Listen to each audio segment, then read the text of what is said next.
আপনি শবে বরাতে ইবাদত করেন, ফরজ না নফল? শাওয়ালের রোজা ফরজ না নফল? আর পর্দা হুজুররা বানাইছে, আল্লাহর কোরআনে দিয়েছেন। কোন মেয়ে যখন অন্য পুরুষ মাহারাম, পিতা, আপন চাচা, আপন মামা, জামাই, ছেলে, মাহারাম যাদের সাথে বিবাহ হয় না, মাহারাম পুরুষ ছাড়া দুনিয়ার যত আত্মীয়, চাচাতো ভাই, খালাতো ভাই, মামাতো ভাই, ফুয়াতো ভাই, আত্মীয়দের সামনে এবং বাইরে যাওয়ার জন্য মেয়েদের পুরো শরীর ঢেকে রাখা ফরজ। শুধু প্রয়োজনে মুখটুকু খোলার ব্যাপারে কেউ কেউ মত দিয়েছেন, অধিকাংশের মতে মুখ ঢাকাও ফরজ। বেপর্দা চলে কোনো লাভ হয় না, অনেক লস হয়।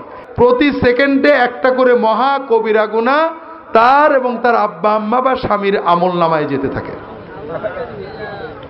আর পর্দা, যদি কোনো মেয়ে চাকরি করেন, মাটি কাটেন, গরু সরান, খন্দ উড়ান, যে কোনো কাজ করেন, বাইরে যাওয়ার দরকার হয়েছে, বোরকাটা পরে নিয়েছেন, প্রতি সেকেন্ডে একটা করে ফরজ ইবাদতের সওয়াব তার আব্বা আম্মা অথবা স্বামীর আমল নামায় জমা হতে থাকে।